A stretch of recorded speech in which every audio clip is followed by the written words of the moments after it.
dominate. Whatever you want, you got to commit all the way in and think in terms of domination, not a spectator. You don't want to be a spectator, folks. Spectators pay, players get paid. What I want to talk to you today about is like, how do you get to that next level? My whole life, whether I was doing well or doing very poorly, which I have, I've always wanted to know, how do I get to that next place? Okay, how do I get myself individually, as an individual, to that next place? How do I get my business to the next place? How do I get other people to the next place? So when Alex says that he stole my guy, it's true, he did. And I admire him for being a predator. Today, what I want to talk to you about is how to dominate and not compete. The truth is, the fact that Alex could take one of my guys doesn't make him a bad guy. It makes my system weak. I shouldn't resent him because he grabbed somebody out of my organization. Hoorah for him. Would you agree? Shame on me for not having the holes or the links tight enough on my organization that this guy wouldn't leave me. It's not his fault, it's not Alex's fault, it's my fault. So look, in my life, what I'm gonna give you for the next 50 or 60 minutes, look, if you wanna get rich, you wanna be really successful. When I say rich, I'm not talking about money, I'm talking about a rich life, freedom, time with family, choices, get to do what you want. You get to move where you want, go where you want, do what you want. I've lived in Los Angeles, California for 10 years. I was in La Jolla, California for 12 years before that. I left Texas, 0% state income tax, to move to California, was willing to pay the 10.3. I was fine with the 10.3. Now they want to take it to 13. And I told Jerry Brown, if you raise it to 13, I'm leaving. I'm gonna pick up my family, I'm gonna pick up my business. Why? Because I'm free. I'm free. I get to roll, baby. I get to do what I want, go where I want. That's why I'm in business for myself. I'm not trapped, I'm not a slave. You're not gonna handcuff me. So I'm gonna go where it's friendly, where people are supportive, where it's good for me and my business and my family and the people that work with me, and where it's good for me. And I would expect that that's why you got in business for yourself, right? Look, if you want to be in business for yourself and free, you must learn to dominate. You cannot compete, okay? How many were trained this? Competition is a healthy thing. That message was not being delivered to entrepreneurs. That message was being delivered to consumers. There was somebody saying, look, the more oil companies we have, the better, because it's good for the customer, right? The more technology companies we have, it's not just Microsoft, the better for the customer. And inventions and improvements in products comes from competition. But if you're the one playing the game, you want to dominate the field. Would you agree? Let's say I'm playing a football game or a basketball game or a baseball game. I want to be on offense the whole time.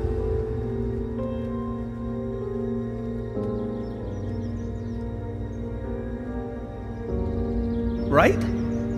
If I owned banks, I'd want to own every bank. I'd want the new world order. I'd want to dominate planet Earth, okay? How many of you in the room have an iPhone? How many in the room have a phone that looks like, let me see, where's mine at? I never let go of my phone, ever.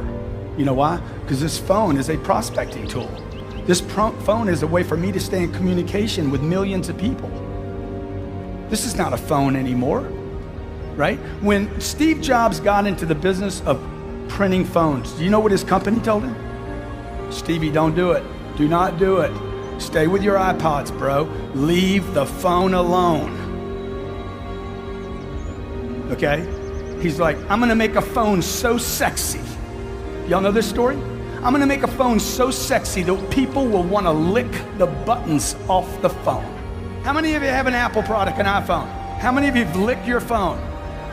Okay? Most of you in a room bought that phone in the last 5 years. You bought it through the single worst contraction in the history of the United States, and you spent $500 on it, plus the $125 you spend every month, right? You got about $2,000 wrapped up in a phone, and you haven't even considered what you paid for that phone. And you don't use it. You don't use it properly. And I'm telling you, if you don't have a piece of technology like this, it's impossible for you to dominate.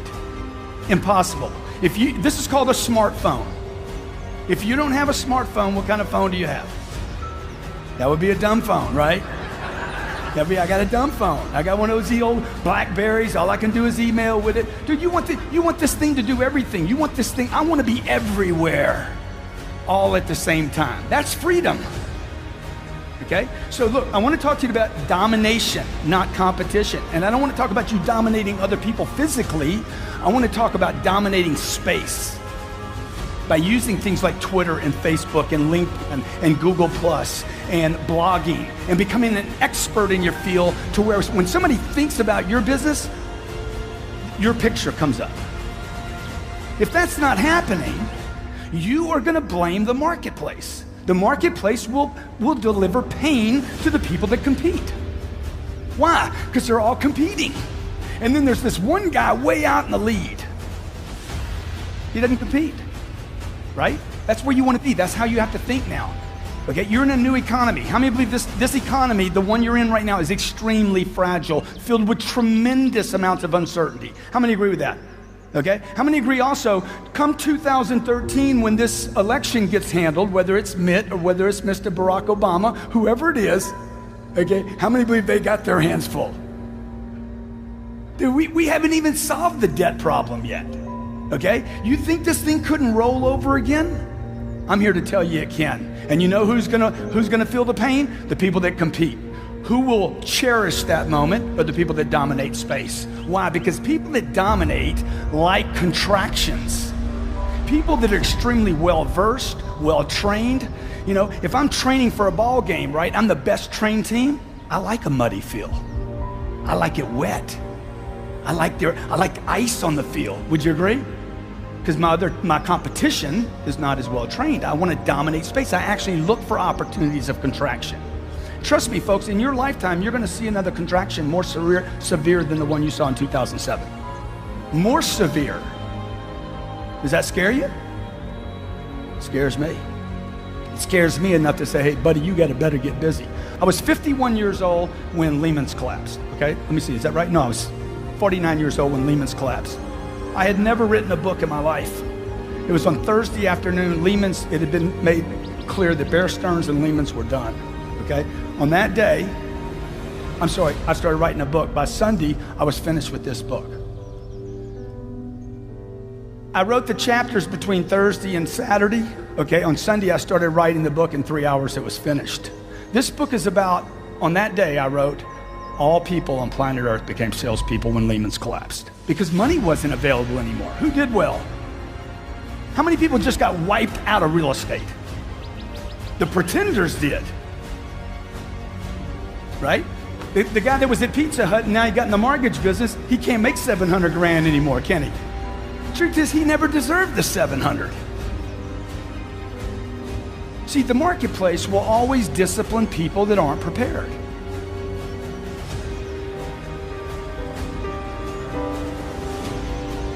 Success loves preparation. It loves it. It admires it. It just flows money back to it. Success loves preparation. And the marketplace will discipline those that are just stuck in the pack. So today I'm not going to talk to you about dominating your market or even dominating your competition, but I want to start thinking about how are you dominating yourself? Like, what do you think the number one thing that most of us have our attention on every day? And one of the things that makes these conferences so beautiful is you get pulled out of some of that noise out there. Would you agree? Who do you think your number one competition, number one problem in real estate today is? Yourself? Okay, who else? Who else could it be? Say again? Absolutely the people around you. Anytime I have production stall in any of my companies, the first thing I look at, I don't look for talent. I look to get rid of people. First thing I do every time, who can I get rid of? I'm looking for somebody to freaking kill. I need to get rid of somebody. You know why? Because I push with so much force into my universe, into my businesses, whether it's buying real estate, apartments, whether it's pushing rents up, whether it's doing my seminar business, my book business. I push so hard that if I'm not getting results all the time, somebody has to be pushing back. Somebody in my organization actually has to have the intention, conscious or unconscious, to hold me up. The first thing I'm gonna do is start getting rid of people. Okay, who is it? Who is it? I'm looking for the cancer in my organization. You know, you talk about people dying from disease. Look, people die from negativity every day. They just got to wait 80 years to make it official. How many of you know negative people? How many in the room have been negative before? You have been negative. You know why? Because the number one dominating force on planet Earth is the media.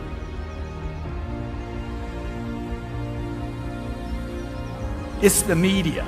The media, 800 TV channels spew negativity onto the American public and every other country on planet Earth. They just puke it on you. Oh, but I watch Fox. Good. They puke at Fox and they do at MSNBC. It's just you're in agreement with the puke. I got some conservative puke. I got some liberal puke. Right? And you got Stossel in the middle. He's like, okay, I'm just an independent puker. Dude, puke is puke. Would you agree? Just because you got used to it. Oh, I like O'Reilly's puke. I like Hannity's puke. I use every one of the news channels. If you'll see me on TV doing news one day, okay? I don't watch news. I make news. See the shift? You see the slight shift? Don't watch the news. Decide when you leave here today to make the news. Right? You don't read the newspaper, you write newspaper articles. You don't read books. Yeah, read them, but learn to write them. And you don't need to spend a lifetime writing a book. This was 3 hours. Okay, we sold 40,000 copies of this one book and it was self-published. It's never, ever, ever been in a bookstore. A guy writes me, says, man, you got misspelled words all in that book. I'm like, yeah, what, where are they? 123, 128, 134, 165, 120. I'm like, yeah. And bad grammar too. I'm like, yeah, what's your point, dude? Because man, you got misspelled words in the book. It's a bestseller, bitch. The word bitch, look it up in the dictionary, means a complainer, a whiner, an excuse maker. I wear a little band on my pin here, on my wrist here. It's a little black band and it says, champions dominate. And on the other side, don't be a little bitch. That's right. Because I don't need it. I need to get rid of the whiners, the excuse makers. Oh my God, it's the market. It's the market. Oh my God, prices. Oh, inventory. Okay, 9 months ago, there's too much inventory. Now, too little inventory. Human beings have so many excuses. It's unbelievable. You know why? Because you watch the news too much. Because you've agreed to receive news, not make news. So when Lehman's collapsed, I watched 25 years of hard work either dissipate, and I'd done everything right, everything, okay? Conservative, never used high leverage. Sometimes I'll put 40% or 50% down on a deal. Everything cash flows from day one. I didn't do any of the stuff all the problem makers did. All the over leverage, the debting, all the builders that have never been disclosed that really created this problem. It wasn't the banks, it was the builders bringing product to the banks. Borrowing 115%, building product that couldn't be sold yet, making up actual buyers for the product, okay? I didn't do anything wrong yet. Was I caught up in it? All my assets gets frozen. I got a bank that I owe $42 million to. The bank goes under. New bank comes in, they don't know me, they're like, hey, let's go. Right? Because my loan's maturing, values had gone down, and I'm sitting with my wife saying, oh my God, man. I got 4 businesses and they're all on stall. Engine's dying. What does this mean, Grant? My wife's an actress, okay? What does this mean? I said, baby, this is the biggest opportunity of our lifetime. It's the biggest, it's the monster, okay? Now here's the problem with it. You're gonna 40% less than you've seen me before. Okay, you're not gonna see me much. Because I'm gonna go out into the marketplace right now and I am gonna literally cover up. This is my moment to expand into the marketplace while everybody was doing what? What was everybody doing for 3 years? All of them retracted. okay? This is my moment to dominate, not compete. So that's really what I want to tell you about today. I want you to walk out thinking, man, how do I dominate? Not other people. How do I start dominating my own self, my own time? If you know what day it is, you're not busy enough. Okay? Oh man, I can't wait till Friday. Dude, I don't even, what day is it right now? You should know it's Monday. You should be busy. You should be, but Grant, Sunday is the Lord's day. It's the day we take off. You need to reread that whole deal. God created the universes in 6 days and took a break. Okay? Everybody's stuck on the Sunday, okay? You forgot about the part he did before that. I know people taking Saturdays and Sundays off and they didn't create anything all week. True or not true? Look, I hear about the unemployment numbers every day. I said, I sure wish they'd talk about all the people that are employed that don't deserve a job, because there's millions of those still in the marketplace. And the next time we get another contraction, those people are going to get delivered pain. That's what the marketplace does, man. It basically disciplines anybody that refuses to discipline themselves.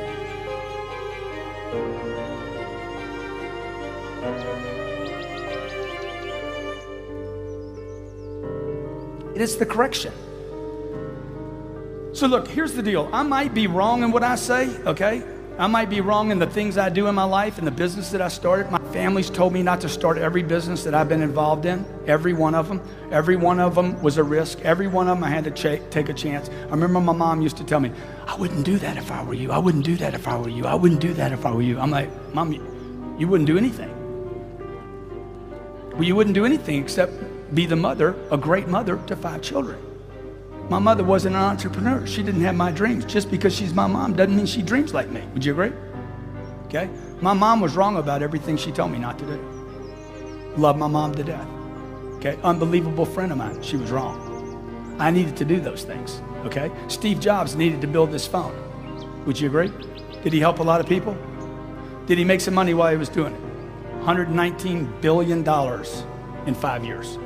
In the bank, cash. I'm not talking about I'm talking about done in the bank, sitting there. Okay? Brings a great product to the marketplace. Domination or competition? Total domination. Coca-Cola, competition or domination? Total domination. Okay? Exxon, total domination. You see what I'm saying? You want to be in a dominating point, okay? So what we got to do is we got to get you thinking. We got to get you thinking like the dominators think. How do they act? How does Warren Buffett act? What does Warren Buffett do with his time all the time? Those are the people I study today. I don't study the people that I went to school with, the teachers I went to school with. I don't even study my own family members, okay? I'm looking for people that are way up here that I can say, hey, what are they doing? Because they're doing it right.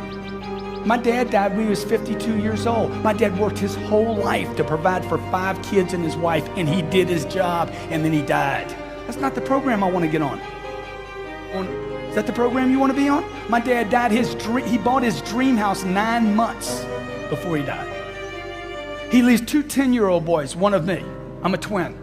2 10-year-old boys, never got to enjoy us. I never got to enjoy him. Why? Because he worked so hard with no concept of freedom. He had a good job, he made some money, but he is basically imprisoned in his thinking that work is hard.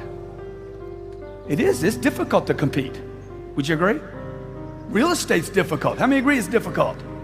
And when it gets good, what happens? Everybody comes into it, right? And then you're like, what's this guy doing it? Okay, what's this guy doing right now? So I look to surround myself with people that can dominate, people that are certain, okay? People that know what they're doing, people that are in control. So when I say I'll be uncertain, I might be wrong. I might be wrong about it. Would you agree? Like I'm leaving California, I might be wrong, but I'm certain in my wrongness.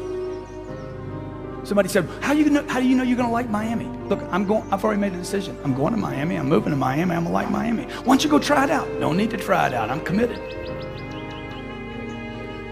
Of course I need a realtor. Okay, no offense, but it's a dumb question. Why would you ask me, do I need a realtor? Do you think I don't need a realtor? No, I got the internet. I mean, really. See, those things you're asking out of an old economy. You got to change some of your pitch. You got to think different. Austin, Texas. I don't own anything in Austin, 1 year ago. Last October, I'm in an exchange out of California. I find a piece of property on the internet. It's called the Monolino Apartments in Round Rock, Texas. Anybody know that property? Property's been on the market for 10 months. It's 242 units. It cash flows right now. It's a great property, 10 years old. I call this guy the king of Austin commercial real estate. Charles, Grant Cardone from Los Angeles, California. I want to buy Round Rock. Yeah, sure. Now, this guy's the king. He's a legend, okay? But you see, all legends have this cycle where they legend and then they lose interest. And they keep coasting as legends, and then what happens? They're not running the game anymore. They don't want to dominate. They're resting on yesterday's laurels.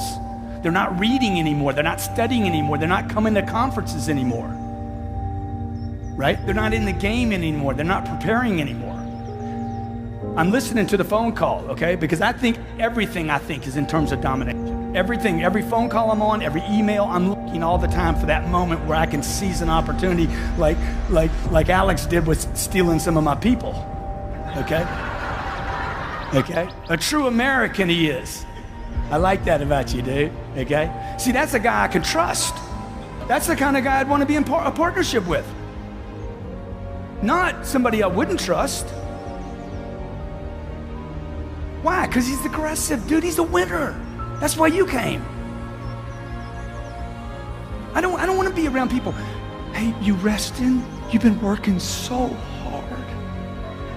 My God, man, when are you going to take a vacation? I mean, get a little break. You know, my assistant said, you need to get some rest. I'm going to get to a hotel when you red-eye into Orlando tonight. I'm going to get you a hotel. I'm like, hey, man, I don't need a hotel. I asked you for a hotel. Don't be stupid. Hey, you don't know if I'm tired or not. You're tired. You go get some rest. I'm fine. How many of you not, if you ever seen anybody die from work, I want to see your hand. You ever seen that happen? It's going to happen to you. People are dying every day. They don't get burnout. You don't get burnout. You lose your purpose. You lose your purpose. You lose your meaning. When I'm tired, I look at my purpose. What's my purpose? Okay, what's my purpose? Oh, my game's not big enough. My game's not big enough. My game's not big enough. I'm not interested anymore. Right? So here I am, Lehman's collapsed, it folds up. I got real estate tied up, okay? I start blowing these books out. Every 6 months, I'm writing a book. And then I start expanding back in the marketplace with real estate. I start looking for opportunities in real estate. I call this Charles Sakar guy up. I'm like, hey, that 242 units in Round Rock, I want to buy it. This is what he tells me. I've never sold anything to anybody in California. I said, well, dude, we're going to go ahead and break that up for you, okay? You're not going to be able to say that. You guys are too difficult to work with. I'm like, dude, I'm the easiest close you will ever get in your life. What am I doing right now? He's like, look, the seller wants full price. Product's been on the marketplace for 10 months. I don't tell Charles it's been on the market for 10 months. I don't tell Charles it's overpriced. This is what I tell Charles. I'm going to buy it. I'm going to close in 30 days. I'm going there tomorrow. I'll be there tomorrow. I'm on a plane tomorrow. Would you at least drive over there and meet me, okay? It's 2,000 miles for me, and it's probably 18 miles for you. I'm going to pay full price for it, Charlie, okay? It's going to be the easiest deal you ever did in your whole freaking life, okay? I guarantee I'll get a loan or I'll pay cash for it. Would you meet me tomorrow, please? What am I doing right now? Huh? I'm selling him. This ain't begging. Shit. This is begging. Charles, please, Charles. Please, Charles. Charlie, please. Please, Charles. I'm selling Charlie right now. Why? A buyer has to sell. To get a loan, I got to sell the bank. You guys aren't in real estate. You're business people. And every business person has to sell. You show me one business that doesn't have to sell. The day Steve Jobs died, they called him everything. Inventor, genius, world changer, ding the universe. They called him all these things. Not one tweet, and there was hundreds of thousands of tweets. Not one tweet said, Steve Jobs, master salesperson. But that's what he was. Why? Because in America, we have this disdain for selling. We have a hate, a dislike. You don't even put it on your business cards, do you? Oh shit, I can't put that on there. No, I'll call myself anything but a salesperson. Right? You tell me somebody that's not a salesperson. What do you think? What happened? If you go to India, you go to Mexico, or you go to China, and I walk in a room and say, I am a master salesperson. I know everything about a sale. I know as much about selling as a neurosurgeon knows about the brain. I know when somebody says budget, it's over our budget, I actually know that that means they'll go over their budget. You don't know that. You don't know that. You don't understand when somebody says they have a budget. If you really break that down, you'd understand that they're actually saying, I bought from everybody except you. And that's why I put a budget in place. I'm trying to control my urge to purchase. So when somebody says to me, but it's more money than we planned on. Look, I'm with you. Sign right there. It won't be the first time. All right, you're right. Let's do it. The product's too much money. Do you hear that objection? You knew that before you called me. And you still made the phone call. Let's go see it today. Okay? I'm selling a piece of real estate and I'll come back to the Round Rock story. My house is being sold in Hollywood. Every realtor in town told me it was too much money. Every realtor. It's too much money. They said I was an idiot. They said I was stupid. They said he's insane, okay? The person that's gonna buy my house is gonna be a billionaire. It doesn't matter. $1 million here, $1 million there, it doesn't matter. Right? Does he overpay for everything? A guy that's worth $39 billion. Does he overpay for stuff? Huh? What do you think? Every day. So why shouldn't he overpay for my house? What's the difference, man? Come on, bro. It's just money. Let's roll. But selling my real estate in Hollywood during a tough market, I have to keep the realtor sold. You got to stay certain. How do you know it's overpriced? Alex was showing you numbers today. You were wrong for the last 30 years. Right? Miami, you can't buy anything in Miami. They said they had 10 years of condo stock in Miami. Dude, they got 2 months of condo stock or less.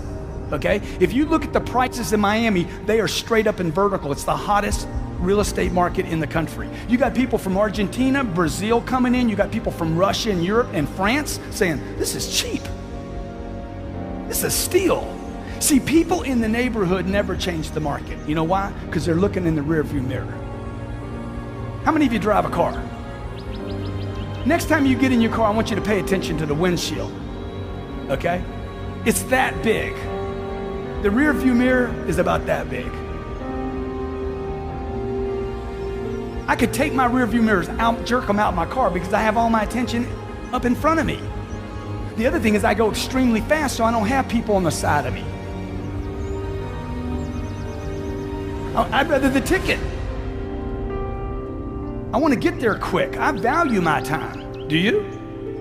Right? So this Charles Sakar guy's like, oh my God, you're going to come out here. You really a buyer? Have you looked over stuff? Dude, I'll pay the full price. I'll do the deal. And what I realized was Charles Sakar was the wrong broker to list this property.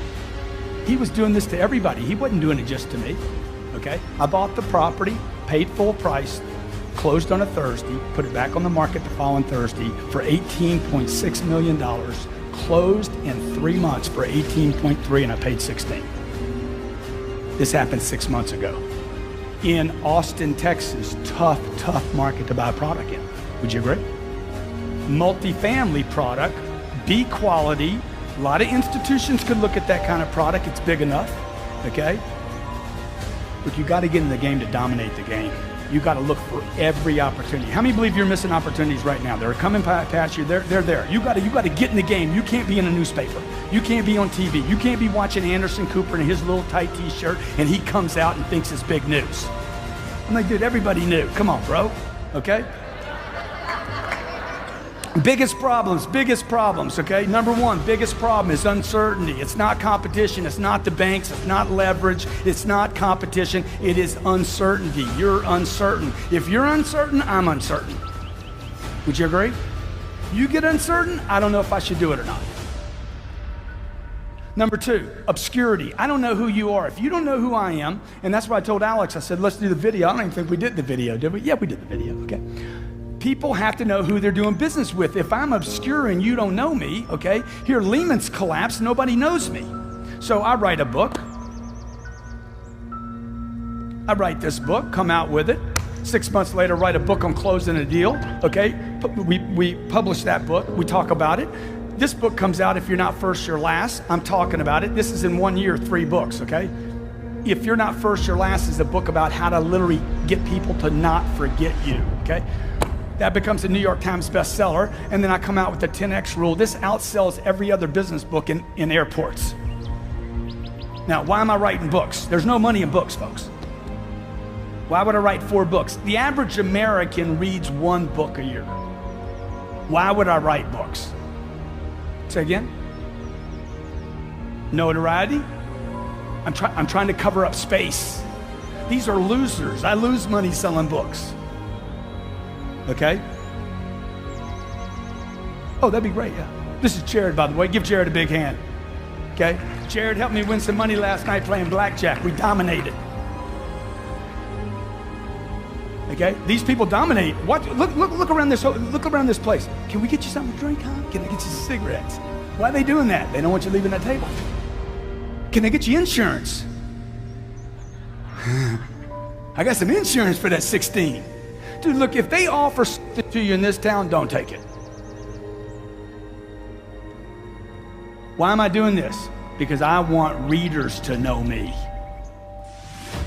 The average American reads 1 book a year. The top CEOs in America read 5 books a month, 60 plus books a year. Okay, you want to be in the game? Read. I buy books. I don't care about the $30 the book costs. You know what I'm looking for? I'm looking for $1 million. Every book I open, I'm looking for $1 million. Okay, I quit looking for $10. I did that when I was a kid. I'm looking for millions now. I'm looking for $1 million. How many believe it's as much work to work for $10 as it is for $1 million? It's the same amount of work, man. Same amount of rejection, same amount of uphill. It's the same amount of bullshit. Okay? So you just change the target, okay? If you were homeless and I was gonna coach you out of homeless, the first thing I would tell you is not to change your clothes, not change your location, just change your ask. The ask. Dude, can you give me 100? How about 100, man? Just 100, man. How many believe he'd be better off at the end of the day if he was asking for 100 rather than a quarter? Just to change the amount you're asking for. You see what I'm saying? You know, when I go into an organization, I want to do the easy stuff, not the hard stuff. I don't want to change a guy's clothes, his location, and everything. I just want to change one little thing. So today I'm talking to you about, man, change what you're reading every day. Change what you're reading. Change the influence of your getting. A guy gets this book. We heard this last night. He's on the audio version of this book. He goes from $30,000 a month in income to $80,000 a month in income in 1 month. He's been on the program for 4 days, okay?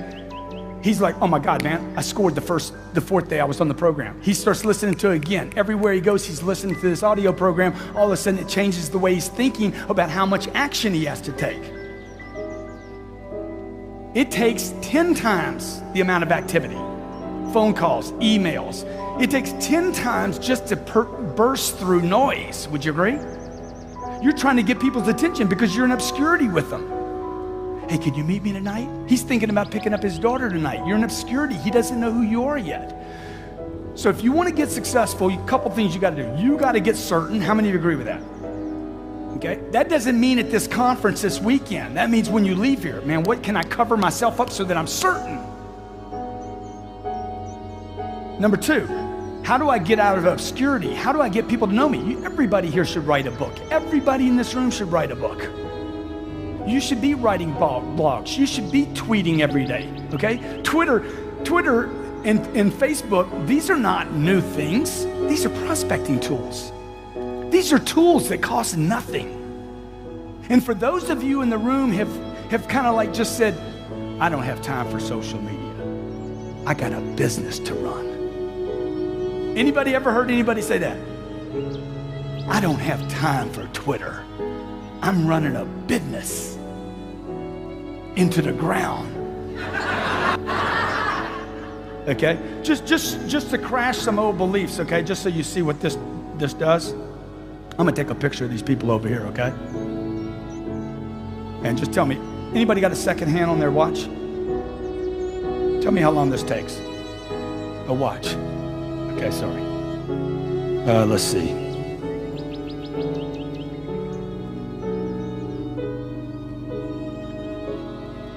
How long did that take? 10 seconds. 223,000 people will see that tweet. I don't have time for Twitter. No, you're competing and not dominating. You're not using the tools available to you. They're free. Facebook and Twitter are your friends. LinkedIn is your friend. You need to understand them. You can't delegate this, okay? You don't turn this over to one of your people in your office. There's not a person in my office that can come to me and knows more about Facebook, Twitter, LinkedIn, communicating, because I could have a social media person that doesn't know how to communicate. Would you agree?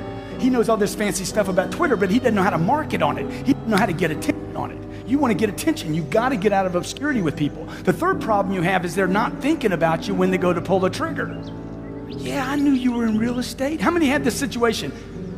They didn't get you to list your house because they forgot about you. Oh my God, I forgot. How many had that experience? You failed on number 3. They weren't thinking about you when they were ready to pull the trigger. And number 4, because you lack persistence. It's very difficult to be persistent, particularly if you're living in a thinking that I'm going to try once, I'm going to try twice, I'm going to try 3 times, and that's it.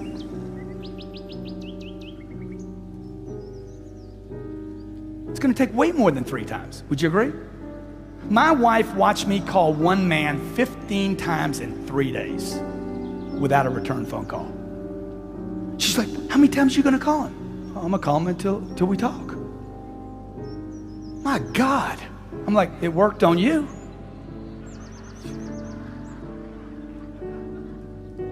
It worked on you. I meet this. You ever seen an ugly guy with a beautiful woman? You ever seen that? You're like, how did he do that? That is impossible. How many seen that before? Okay. I met my wife the first night I moved to Los Angeles. I met her. I knew immediately. I'm like, that's my wife right there. I'm going to marry her. She's going to have my children. Guarantee you, I know for sure. I called my mom. Hey, I met my wife tonight. You been out with her? Nah, she doesn't want to have anything to do with me. Okay, what's my job now? I got to sell her. I don't need to date her. I got to sell her.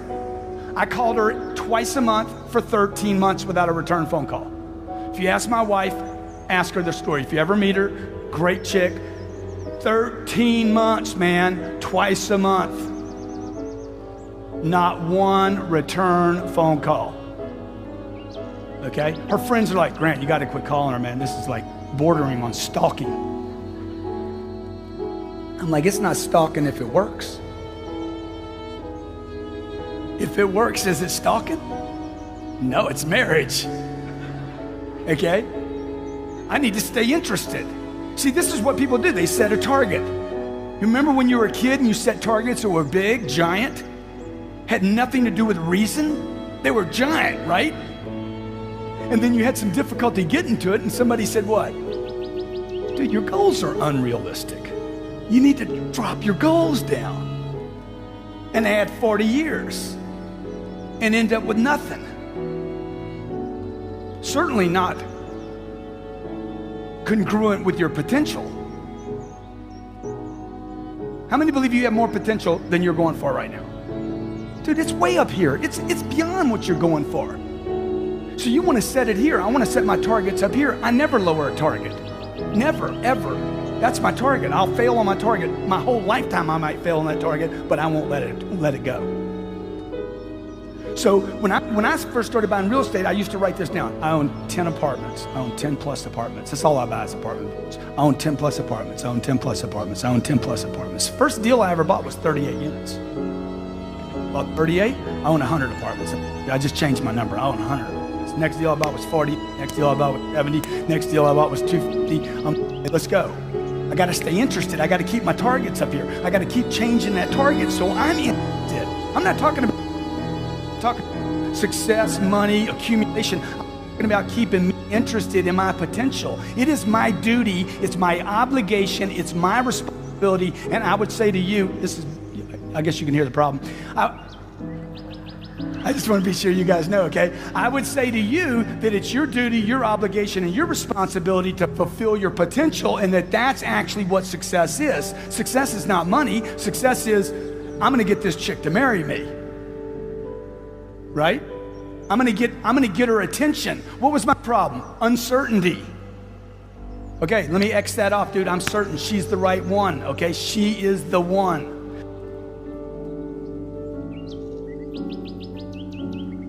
Calls. Guy calls me on the phone. Hey, man, do you have any short sales? Sir, did somebody tell you to ask for me? Do you know how powerful that line is? Do you know how powerful that opening line is? You have no short sale inventory, nothing, zero. It's been going for 90 days. You got anything that's being short sold, anything up at the bank? Did somebody tell you to ask for me? What did you just say to him? Guy. You're a guy, right? You didn't say you had any product. You said, I'm your guy. I can help you. You think we had a bankruptcy 2 years ago. Did somebody tell you to ask for me? Enthusiasm. Where's your enthusiasm at? Oh, yeah. It's in your living room. You're watching Jennifer Lopez on American Idol. That's where you left it right there. Oh, she was so good. Dude, what are you doing, man? What are you doing? You know what? Most people are going to spend more time in their life working than any other single thing and not being successful. Man, work is good. It's unbelievable, particularly when you're winning. Right? Me having to work for my wife is good for me. Right or wrong? Okay, she don't want to go out with me, so I'll lower my target. Let me go get an 8. Okay, that doesn't work. Let me get a 6. Whatever that is, right? Okay, let me get a 4. All right, I'll just go to a strip joint. That's why most guys, no offense, ladies, but that's why they have the girl they want because they take shortcuts, use too many quick options. When you to be.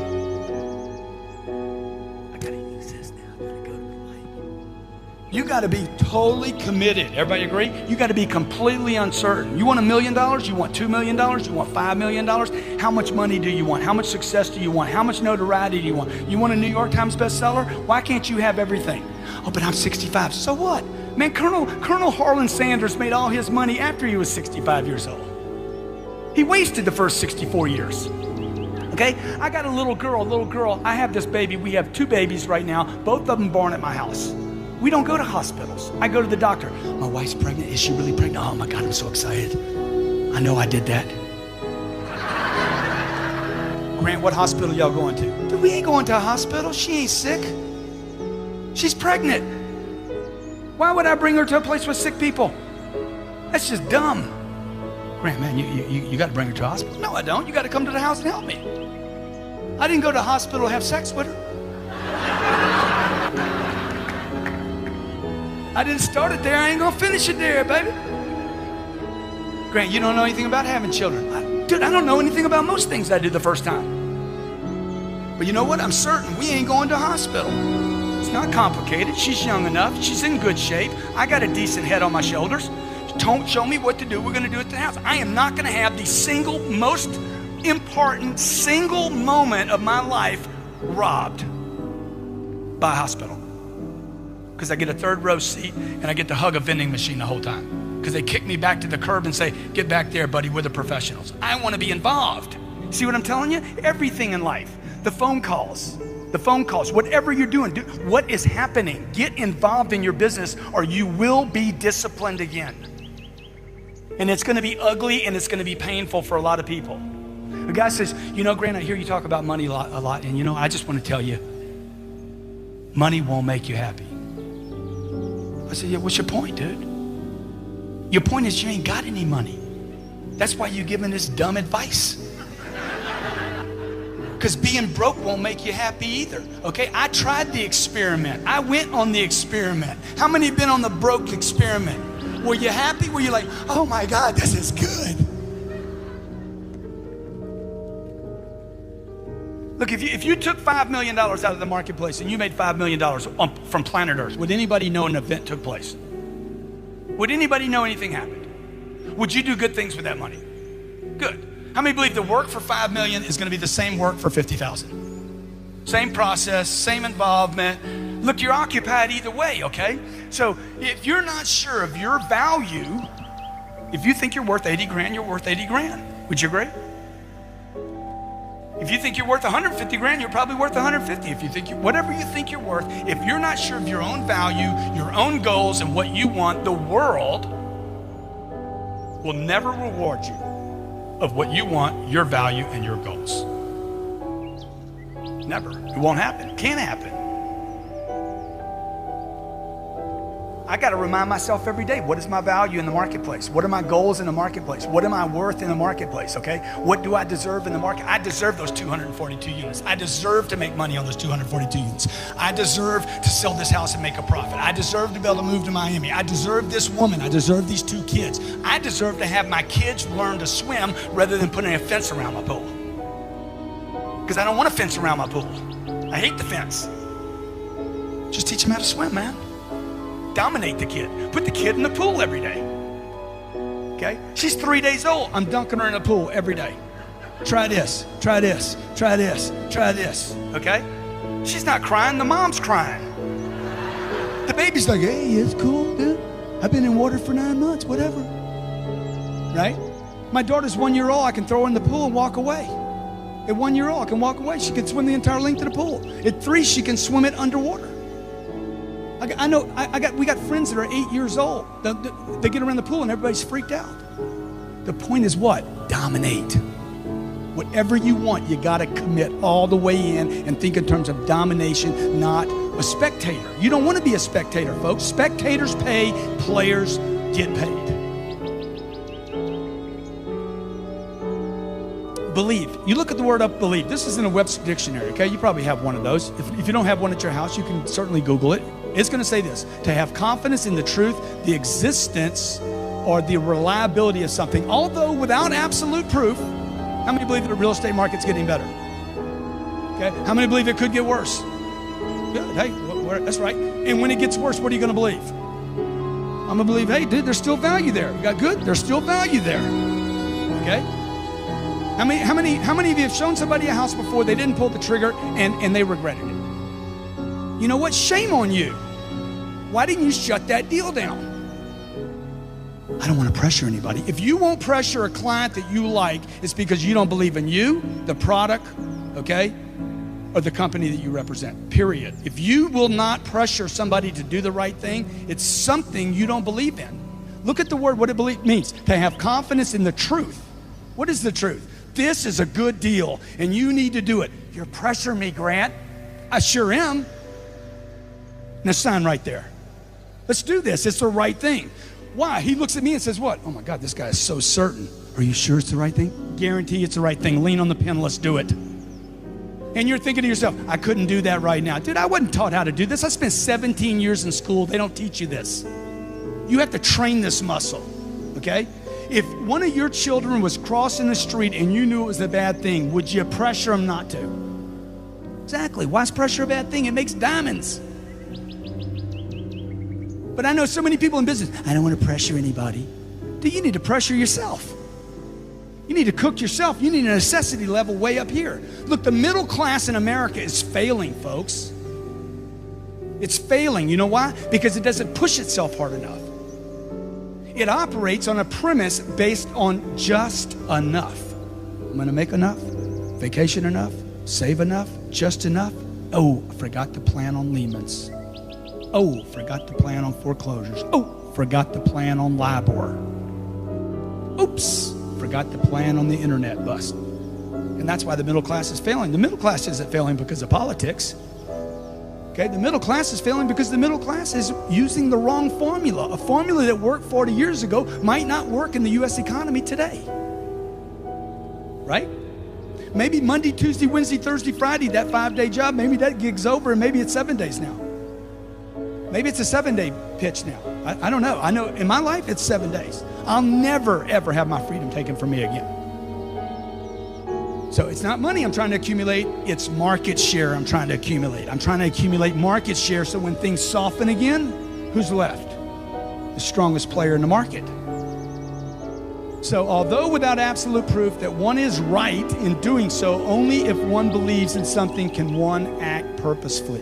Okay, that means I need to be every day selling myself. I'm gonna write a New York Times best-selling book, okay? I'm gonna speak to tens of thousands of people. I'm gonna help millions of people on planet Earth. I'm literally reminding myself every day. When I wake up in the morning, I write my goals down. When I go to bed at night, I write my goals down. It's the first thing and the last thing I do every day. I've been doing that for 25 years.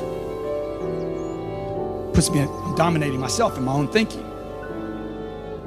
Success formula, okay? Here are 4 steps that I learned when I was 51 years old. I'm like, oh man, there it is, baby. That's it. That's what you've been doing. That's what all the successful people have been doing. Here are 4 steps you must take to create the next level of success in your life. Number 1, you must get attention. Hey. See, that's what I mean. You got to get attention. If you got to scream to get it, get it. Okay? The moment you start, hey, you listening to me? See, the moment you start doing that, you're going to start getting criticism. When you hit that right band, that right tone level of attention, okay, where you're really getting attention, you're going to get criticism. Somebody's going to say, dude, you need to quiet down, bro. You need to bring it down a notch, bro. Bro, you freaking. Dude, hey, this is a party. Let's not talk business now. Go, chill. I'm getting criticism. Is that good or bad? The Kardashians love it. Right? The Kardashians have worked this formula perfectly. Monster attention. No product. There's no product. Huh? Is that a product? That ain't a product, man. Look at that. Look at that. Look at that. Over and over. Look at that. Look at that. Huh? Okay? Look at that. Look at that. Okay? And she gets criticism. They didn't start banking until they got the haters. They had to get haters. Wherever they got criticism, they actually kept throwing wood on the fire to actually get something bigger than criticism, which was hate, which was, I hate those people. That's what promoted them. It wasn't the promotion that promoted them, it was the disgust for them. Okay? And until they moved into this 4th step, which is admiration. See, most people stop here. You get a little criticism and you shut it down. I'm calling you back too much? Okay, I won't do that again. You should call him back more. You send an email back. Hey, quit sending me emails. No, you should double up. Okay? You should stay with the cycle until you close the cycle, folks. Why? Because you believe. You believe it's the right thing to do. Belief is not some esoteric thing. Belief is some action you take all the time in the marketplace. Say, hey, I'm doing the right thing for you. You just don't know it. Your confidence, okay? You got to build it until you're invincible. That's why you come to this. That's why you read books. That's why you bury yourself in audio programs. The internet is a very dangerous place today because you can look at anything. What do these people have in common, okay? There's Michael Jordan, Warren Buffett, Steve Jobs, Oprah, a Navy SEAL, and my mother, okay? You know what they had in common? This. Greatness has in common immersion. They're immersed completely in their environment. Number 2, they're dedicated, completely dedicated. 3, they have a total commitment. My mother was as committed as Warren Buffett is. Do you know what Warren Buffett spends most of his time doing? Reading. Most of his time during the day is spent reading. And they're duty driven. All those people are duty driven. Okay, whether it was my mom, Oprah, Steve Jobs, Warren Buffett, at some point it was no longer for money, it was duty. It's my obligation. It's some sense of, I have to do this. So what are you hearing me say to you today? What do you hear me say? Immerse yourself, okay? You have to immerse yourself right now with reading, the right reading, audio programs, video. Find YouTube channels that are good for you to where you can watch YouTube. Like we started dropping videos on YouTube maybe 24 months ago. We dropped about 900 videos on YouTube. That's what got me my TV show. People saw me on YouTube. The UK found YouTube videos 2 weeks ago. Dude, we love what you're doing on YouTube, man. Can you come out to the UK and do a TV show? Why? I'm breaking through obscurity. Anybody can do this, folks. Anybody can do this. This is not about a college degree. This is about massive amounts of action to get attention for yourself, your brand, your company, your products, your ideas, your dreams. Then this is what I would tell you to do, okay? And I'm gonna close out here. Number 1, I would immerse yourself with books, audio, video, daily, okay? You hit all 3 of those where I'm reading something, listening to something, and watching something. These are completely different ways to learn. Number 2, you want to test your abilities. Actually, if you have employees, how many of you have employees? You need to test their abilities.